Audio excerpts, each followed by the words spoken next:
Chers téléspectateurs, ravi de vous retrouver pour cette édition Business Challenge. Si vous êtes passionné d'entrepreneuriat, si vous voulez comprendre davantage l'économie nigérienne, ce qu'elle était hier, ce qu'elle est aujourd'hui et peut-être ce qu'elle sera demain, vous ne devrez absolument pas rater cette émission. Ce numéro d'aujourd'hui va vous amener sur deux sujets importants pour l'entrepreneuriat et l'économie nigérienne. Dans cette édition Business Challenge, nous allons recevoir un géant de l'économie nigérienne.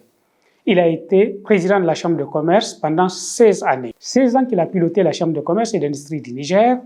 À la Chambre de commerce, il est dit souvent que c'est avec lui que le rayonnement de la Chambre a commencé au plan national et international. Il est dirigeant de plusieurs entreprises et intervient dans plusieurs secteurs. Sa prise de parole sur les médias nigériens est très rare, mais là, chaque fois qu'il prend la parole, chaque fois qu'il parle, il est très écouté, très attendu. C'est un personnage qui fascine, une personnalité économique qui a beaucoup de disciples connus ou qui sont dans l'ombre. En tout cas, il inspire beaucoup d'acteurs au sein de notre économie, des jeunes et des moins jeunes. Je vais parler de Idi Ango. Idi Ango Ibrahim, ce nom vous dit sans doute quelque chose si vous vous intéressez à l'économie et à l'entrepreneuriat au Niger. Eh bien, nous allons recevoir dans cette édition Idi Ango pendant 20 minutes. 20 minutes où il va échanger avec des jeunes dans le cadre de l'initiative Partage d'expérience qui est organisée dans le cadre d'un partenariat entre la Faculté des sciences économiques et de gestion de l'Université Abdou Moumouni de Niamey et Impact comme Média. Cette édition de Partage d'expérience, comme je le disais, a reçu Idi Ango dans une salle comble à l'École normale supérieure. Et pendant 20 minutes, Business Challenge va vous proposer des extraits, des échanges sur l'expérience et le parcours de Idi Ango et aussi sa vision de l'économie et de l'entrepreneuriat au Niger. Mais avant ce grand dossier de 20 minutes que nous vous proposons, nous allons d'abord ouvrir cette édition avec la Semaine mondiale de l'entrepreneuriat. Comme vous le savez, le mois de novembre est le mois de l'entrepreneuriat. À partir de sa quinzaine, partout dans le monde, l'entreprise et l'entrepreneur est célébré. Et depuis quelques années, la semaine de l'entrepreneuriat ne passe pas aussi inaperçue au Niger. Eh bien, nous allons ouvrir cette édition en vous amenant dans les coulisses de l'ouverture officielle de la semaine mondiale de l'entrepreneuriat au Niger et aussi dans quelques activités des entrepreneurs en lien avec cette semaine. À tout de suite.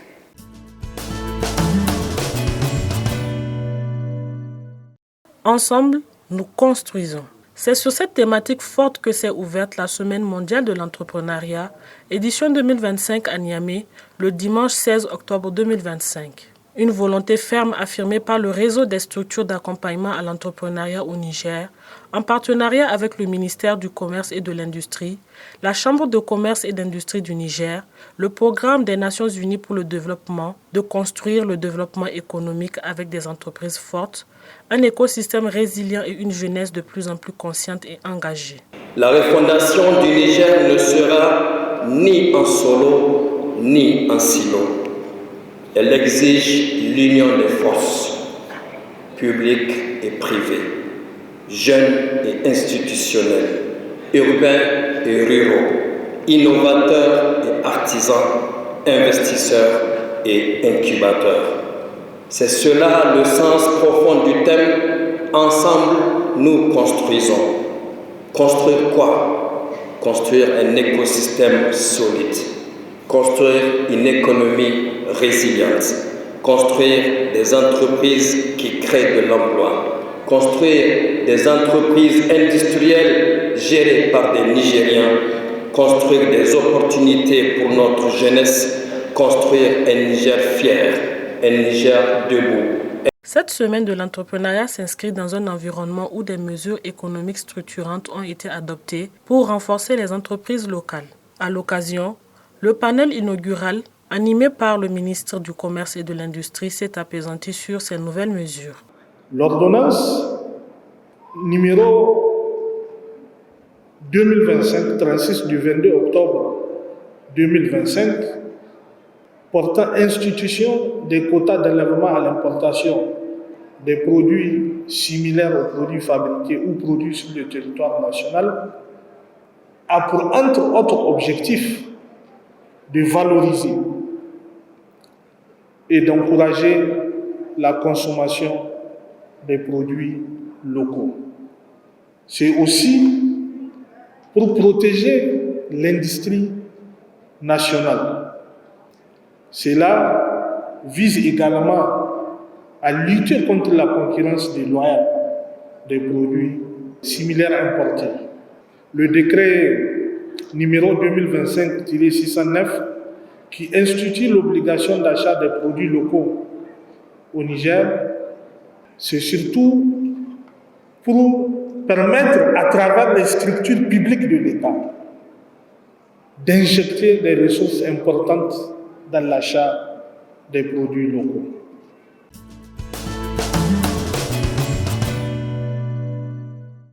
Pendant plusieurs jours, des rencontres, panels et sessions de sensibilisation vont permettre d'outiller les jeunes porteurs de projets, de valoriser les initiatives locales et de mettre en avant les secteurs porteurs, notamment l'agro-industrie, la transformation, le numérique et les services.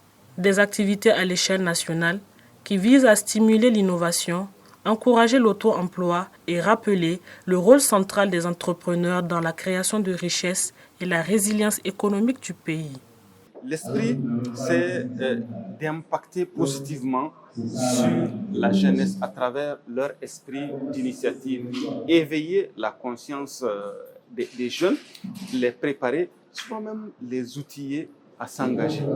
Et les outils à s'engager, pour nous, revient souvent à créer les conditions de collaboration, de prise de contact avec des gens qui ont déjà essayé, qui ont peut-être réussi, ou qui ont, à partir d'un certain moment, connu des associations, des actions dans lesquelles ils ont failli, ils sont tombés, mais ils sont relevés.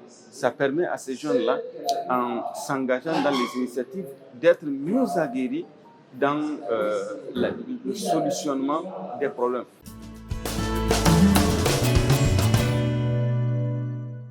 Comme je l'annonçais, nous allons partir à l'École normale supérieure de Niamey, qui a accueilli une grande conférence dont l'animateur est Idi Ango Ibrahim. Idi Ango Ibrahim, ancien président de la Chambre de commerce, qui a piloté cette institution pendant 16 ans, qui est aujourd'hui président-directeur général de plusieurs entreprises et qui siège aussi au conseil d'administration de plusieurs autres, presque dans tous les domaines, dans tous les secteurs de notre économie, que ce soit dans les télécoms, dans l'industrie, dans les assurances. Idi Ango a sa marque. Nous allons l'écouter dans la séance de partage d'expérience organisée chaque mois par la Faculté des sciences économiques et de gestion en partenariat avec l'agence de communication Impactcom Media. À tout de suite.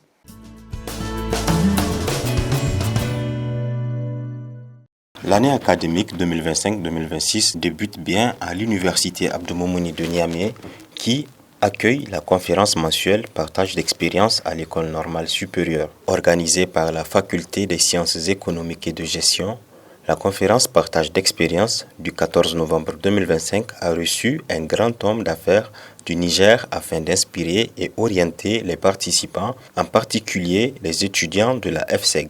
Il s'agit de Ibrahim Idi Ango, entrepreneur de renommée, PDG de Karen Assurance et de la Malbaza Cement Company au Niger. Après une visite du nouveau local de l'école normale supérieure, prête à découvrir les jalons d'Ibrahim Ango, l'assistance le reçoit avec conviction de sortir outillé. Ému de le recevoir au programme, la faculté rappelle l'intérêt que ces hommes et femmes voient en leur invité d'honneur. Monsieur le Président Ibrahim Ango, c'est un honneur pour moi parce que j'ai eu à le connaître dans une autre vie que j'ai vécue, où il m'a beaucoup assisté. J'étais le directeur général du CESAC et lui, il était parmi les éminents membres du conseil d'administration. C'est là où je l'ai connu et il m'a beaucoup inspiré. Et nous avons fait en sorte qu'il vienne inspirer les jeunes parce que c'est un modèle pour nous, c'est un modèle pour le Niger, c'est un modèle pour l'Afrique. Derrière chaque personne qui inspire se cachent des leçons de vie à tirer. À travers un bref portrait professionnel de l'invité, il a été identifié l'ambition, l'humanisme, l'engagement et plein d'autres qualités. Il est assureur de formation. Donc après des études universitaires au Togo, en France et au Cameroun, M. Idi Ango a fondé en 1977 la première compagnie d'assurance nigérienne, Leima, qu'il a dirigée pendant 11 ans. Donc de 86 à 89, il a siégé en tant qu'administrateur à la Société africaine de réassurance, Africa RE. Parallèlement, de 80 à 86, il a enseigné le cours d'organisation des entreprises à l'Institut international d'assurance de Yaoundé. En 92, fort de son expérience dans le domaine des assurances, il crée la compagnie d'assurance et de réassurance du Niger, Karen Assurance. À partir des années 2000, visionnaire, M. Ibrahim Idi Ango diversifie ses activités dans des domaines clés, notamment dans le transport, le transit, l'énergie électrique, l'hôtellerie et l'informatique. Opérateur économique d'influence continentale, il occupe des postes de haut niveau de 2000 à 2014. Présentement, il est PDG de la première cimenterie du Niger, la Malbaza Cement Company, président d'honneur de la Chambre de commerce et d'industrie du Niger et président du conseil d'administration d'une importante société immobilière. Idi Ango Ibrahim est aussi engagé socialement. Il est fondateur de l'ONG ADEN. C'est un centre d'accueil pour enfants en difficulté sans soutien familial.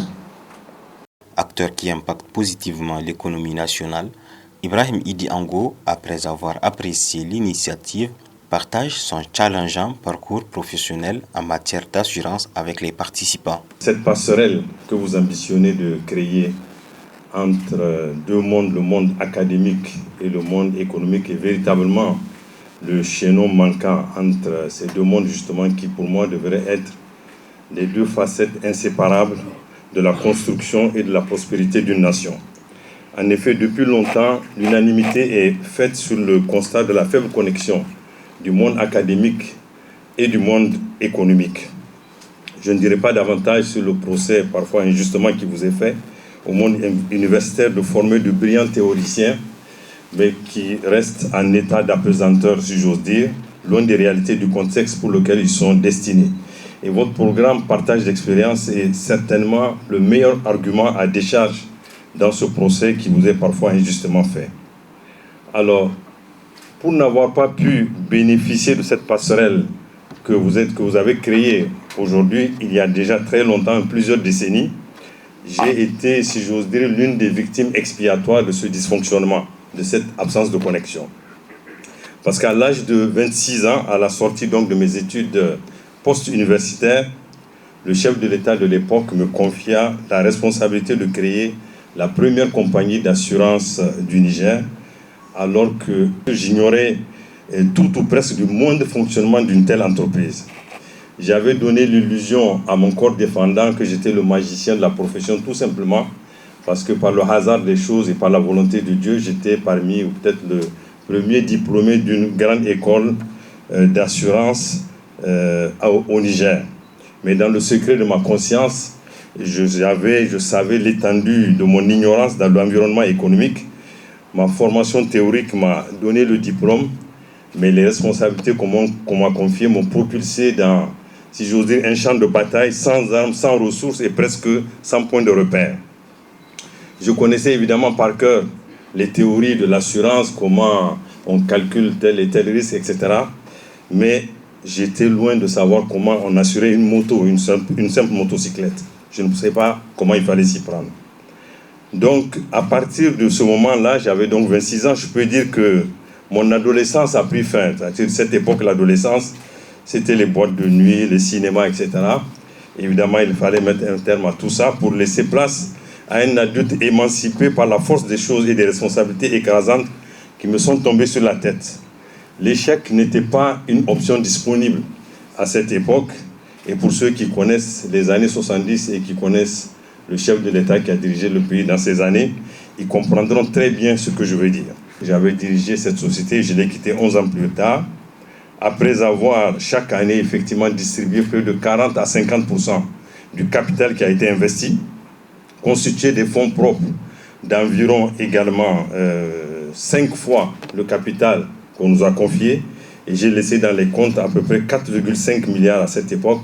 C'était l'une des entreprises parmi les plus florissantes du Niger en termes de retour sur investissement. Mais nous avons galéré, mais galéré très dur, et nous priver de beaucoup de choses que, à notre âge, on avait l'habitude de faire à cette époque.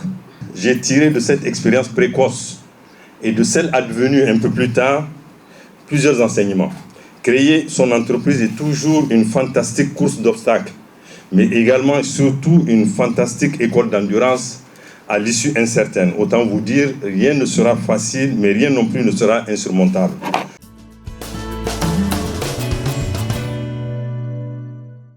D'une technique motivante, Ibrahim Idi Ango aborde son parcours professionnel dans l'industrie en faisant cas de la cimenterie. Une étape pleine d'obstacles qui a demandé beaucoup de détermination pour pouvoir les surmonter au cas par cas. En vérité, c'est surtout le rêve de créer une société industrielle dans un pays qui a un retard considérable dans la création de son tissu industriel. Si je vous demande de temps en temps, je le fais, combien de produits dont nous avons le besoin quotidien et l'usage quotidien, combien de ces produits fabriquons-nous? Réfléchissez simplement aux nattes, bouilloires, tapis, brouettes, chaussures, pâtes alimentaires, savon, huile alimentaire et j'en passe. Parmi tous ces produits que je cite, il y a très peu que nous fabriquons, presque pas. Pourtant, parmi ces produits, il y en a dont la fabrication est d'une étonnante simplicité. Pourquoi donc ne les fabriquons-nous pas? Je vous donne également l'exemple que chaque année, on dépense 25 milliards de francs CFA en moyenne pour acheter du sucre, pour notre propre consommation et certainement pas pour notre bonheur. Pensez-vous qu'il n'est pas temps de faire une usine de sucre avec toute la canne à sucre que nous produisons chaque année et qui finalement, comme vous pouvez le constater, se transforme en diurétique pour nettoyer nos vessies et nos reins chaque année. Ceci dit, il y a au moins un produit pour lequel nous n'avons aucune excuse à ne pas le fabriquer, c'est précisément le ciment. Mais nous sommes l'un des très rares pays au sud du Sahara à disposer de tous les ingrédients nécessaires à la fabrication en grande quantité du ciment avec une qualité exceptionnelle. Et pourtant, en dépit de tous ces atouts uniques dont la nature nous a généreusement gratifiés, il n'y a pas grand-chose à faire, il faut se baisser pour les assembler, c'est vrai, avec les machines. Nous étions dans un passé récent les seuls de la sous-région à ne pas posséder une cimenterie digne de ce nom. L'opportunité avait été forte par le pouvoir public à l'époque. Sous la pression de nos partenaires techniques financiers, l'État du Niger a décidé de céder ses parts dans les entreprises publiques, parapubliques et d'économie mixte, avec l'engagement d'augmenter de manière considérable la production de ciment. Quelques années plus tard, la désillusion était au rendez-vous. Nous avons fait un divorce fracassant avec eux et donc on s'est séparés. Et nous avons gardé la vieille cimenterie qui était toute vieille et à la recherche maintenant de nouveaux partenaires. Hélas, là également, 5 ans plus tard, un nouveau divorce encore plus fracassant, celui-là, je dirais presque sanglant, entre eux et nous. Et je vais m'empresser de vous en donner la raison. Nous avons découvert une succession d'opérations frauduleuses allant de la fausse livraison de matériel à la mise en place d'un système bien rodé de surfacturation dont certains montants s'élevaient à 3 fois la valeur réelle de l'équipement. Pour outiller les jeunes d'importantes méthodes de gestion de risque, l'éminent entrepreneur expose les difficultés qu'ils ont rencontrées avant de redonner vie à l'actuelle Malbaza Cement Company. Quand on a rompu avec eux, ils sont partis, ils ont retiré toute leur équipe technique. Mais en se retirant, ils sont partis avec toute la mémoire du projet, de la société. La société, pour nous, c'était comme la terre inconnue, complètement. Et il fallait terminer ce projet. Et nous avons finalement trouvé un cabinet de consultants spécialisés dans le sauvetage des sociétés pour nous assister. Au préalable, nous avons quand même parcouru un peu le monde à la rencontre d'entreprises ayant eu des expériences similaires. Nous n'avions pas le choix, on était au milieu du gué. Si on avait investi déjà plusieurs milliards, on ne pouvait pas s'arrêter. Si nous nous arrêtons, c'est l'effondrement complet, garanti, c'était la perte totale. Et si il fallait qu'on avance sans aucune garantie de succès, car je pense qu'il n'y a pas pire échec que celui de renoncer à essayer. Soit on échouait avec la satisfaction d'avoir tout essayé, soit on réussissait avec en plus la satisfaction d'avoir cru jusqu'au bout qu'il ne faut jamais renoncer à se battre. Nous avons parcouru le monde et recruté plus d'une centaine de spécialistes, ingénieurs, agents de maîtrise expérimentés pour pouvoir nous aider à terminer ce projet. Pour le reste, ce sont nos collaborateurs nigériens qui avaient eux aussi leur expérience sur lesquels nous avons misé. Ils ont donné nuit et jour le meilleur d'eux-mêmes jusqu'à ce jour du 31 décembre 2018, ça ne s'invente pas, par un après-midi frais et poussiéreux après 3 ans de tumulte, de fracas, de coups de théâtre, de déception et d'embellie. Le premier sac de la nouvelle cimenterie pesait 50 kg. Il apparaît sur le tapis roulant de la chaîne de production au grand soulagement de centaines de personnes. 50 kg, mais en réalité, il pesait beaucoup plus. Il avait le poids de toutes ces années de courage, de sueur et de sang. Et de ceux qui, jusqu'au bout de la nuit, ont cru au péril de leur vie. On a eu des accidents mortels sur le chantier. Qu'un jour, le soleil se lèvera sur une usine majoritairement contrôlée par des hommes et des femmes nigériens. C'est pourquoi, en souvenir des temps difficiles que nous avons connus, nous avons pris la décision, au moment où la première production de ciment est sortie, nous avons décidé de la distribuer gracieusement à nos employés ainsi qu'aux familles des ouvriers disparus. La première production de ciment qu'on n'a pas voulu vendre et qu'on a décidé donc de distribuer gracieusement parce que nul mieux que ce personnel ne méritait de bénéficier en priorité des fruits de cette mémorable aventure. Pour nous, en effet, une entreprise qui ne gagne que de l'argent, sans responsabilité sociétale, c'est une pauvre entreprise. Les succès enregistrés dans sa carrière grâce à l'abnégation, l'innovation et la conviction de servir ont poussé M. Idi Ango à prodiguer des sages conseils aux participants et l'ensemble de la jeunesse nigérienne qui souhaite entreprendre. Nous ne devons plus être les sous-traitants de notre destin économique, mais bien les maîtres d'œuvre de celui-ci. Si vous vous lancez dans la création d'entreprises, c'est ce que je vous exhorte à faire, soyez endurants, résilients, audacieux. Restez humbles cependant. C'est l'humilité qui permet d'être à l'écoute des autres, de se remettre en question continuellement, de s'enrichir des autres, de progresser et d'aider ceux qui ont eu moins de chance que vous. Quand cela est possible, jouer collectif, ça va limiter vos risques, ça va mutualiser vos moyens. Opérer des compromis entre ce qui est idéal et ce qui est possible, ce qui est juste et ce qui est nécessaire. Mais ne brûlez pas les étapes et ne cherchez pas des faux raccourcis. Vous avez certes un accès plus facile et plus rapide que nous par le passé à l'information, mais pas nécessairement un accès plus simple et plus rapide à l'enrichissement. Car malheureusement, beaucoup de jeunes confondent la vitesse de la connectivité à celle de l'enrichissement. Bien évidemment, je n'oublierai pas de souligner que l'État doit ériger l'incitation massive à investir en axe stratégique de la refondation économique. Il est essentiel sur le plan économique de faire de cette préférence nationale une priorité afin de pouvoir lancer véritablement les gros projets, les projets industriels. Car notre sécurité ne dépendra pas seulement de l'importance de notre arsenal militaire et de la bravoure de nos soldats auxquels nous rendons tous un hommage mérité. Elle dépendra tout autant de l'issue de la guerre que nous devons mener contre le chômage des jeunes, le sous-développement et pour le bien-être de nos populations. Et dans cette croisade, nos meilleures armes, ce sont les entreprises que vous allez créer dans le futur certainement.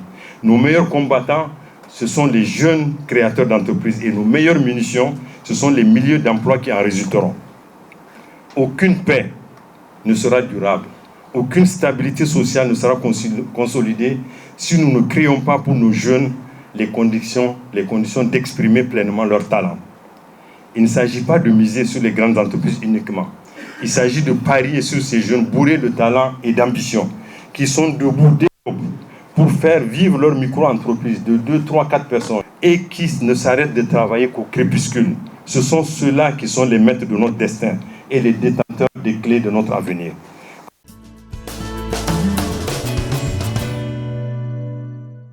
Partage d'expérience s'en est suivi d'une séance de questions-réponses qui ont contribué à enrichir l'assise. Ouvert à l'échange, l'invité a répondu avec franchise aux questions des participants.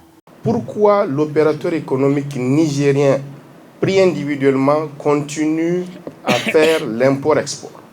Ça ne peut se corriger que de deux façons. Soit on tombe sur une catégorie d'hommes d'affaires formés ailleurs, ou etc., ou qui se sont encouragés, ou une chambre de commerce qui encourage les gens à se lancer dans la création des filières. Donc là, c'est l'initiative privée même des opérateurs économiques qui vont décider, bon, mais maintenant ça suffit, comme j'ai dit tout à l'heure, au lieu qu'on continue à importer de la farine, on va décider carrément de faire des champs de blé et puis de faire la farine et la transformer. Ça, c'est l'initiative qui est laissée au niveau individuel. Mais cette initiative ne pourra jamais être complète si la politique de pays ne s'investit pas de manière volontariste à créer les conditions pour parfois obliger même les opérateurs économiques à créer des industries. C'est-à-dire là, il faut presque avoir une attitude presque directive. Donc, c'est un contrat en quelque sorte, où tout le monde va s'obliger à céder quelque chose pour pouvoir aboutir au résultat final qui est celui d'amener le pays à se passer de ce produit parce que c'est des milliards qu'on consacre. Comment est-ce qu'aujourd'hui on peut pouvoir dire que voilà, les assurances, elles sont performantes, mais elles vont aider au niveau de la société, les acteurs. Quand ça arrive, ils sont totalement couverts. Il y a une part de réel et une part qui est exagérée. C'est une réputation. En partie, elle est fondée, en partie, elle n'est pas fondée.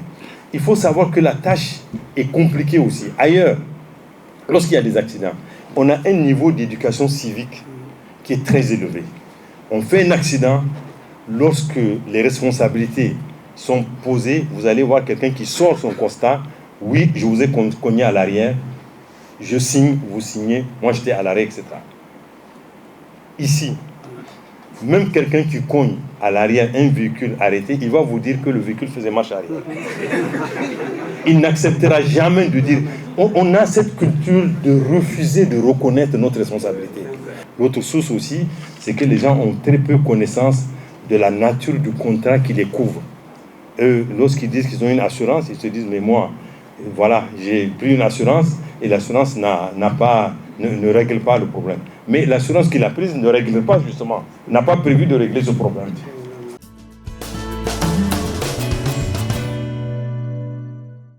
La 6e édition de partage d'expérience a été marquée par une remise d'un certificat de participation à l'invité du jour. L'évaluation des impacts de la conférence pour les étudiants était satisfaisante du point de vue des participants et administrateurs. On a appris que dans le monde d'entrepreneuriat, il faudrait aussi qu'on soit persévérant, qu'on soit courageux et vraiment de ne pas se fier au fait à la facilité. C'est une initiative très intéressante pour nous les étudiants parce que nous les étudiants, on a une vision très limitée du monde professionnel. Disons, l'année passée, nous avons eu effectivement 5 numéros. À travers ces 5 numéros, nous avons eu à signer des conventions de stage pour nos étudiants. Donc déjà, ça c'est un premier aspect. Nous avons également eu à signer des conventions de stage pré-embauche. Et il y a certains étudiants avec qui nous sommes en contact qui nous disent qu'ils sont sur le point de signer leur premier contrat. Donc ça, c'est déjà l'un des aspects visés par cette activité de partage d'expérience. Il y a également des étudiants qui nous font des retours, qui nous disent qu'ils sont hyper motivés à chaque fois qu'ils assistent à ce genre d'activité. Et donc nous pouvons dire que l'objectif final n'est pas encore atteint, mais nous sommes sur le bon chemin. Je t'ai envoyé la vidéo de Mason, maître Mason. Je t'ai envoyé ça.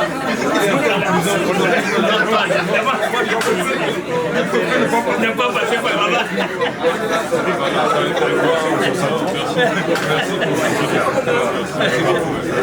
Ça va? Tu n'as pas répondu. Je suis content de te voir parce que je t'ai envoyé, mais je n'ai pas vu. Tu ne seras pas là.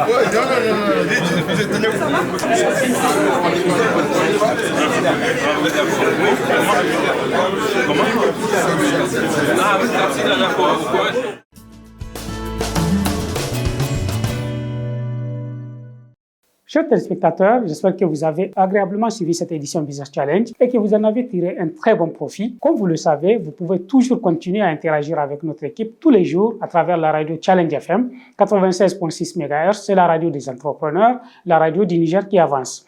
Vous pouvez aussi interagir avec notre équipe sur les réseaux sociaux. Sur Facebook, vous pouvez regarder les extraits de nos émissions. Sur notre chaîne YouTube, vous pouvez aussi avoir des archives ou interagir aussi avec nous à travers le réseau social X. Merci pour votre confiance, merci pour votre fidélité à Business Challenge et rendez-vous dans 2 semaines pour une autre édition de Business Challenge. Bonsoir.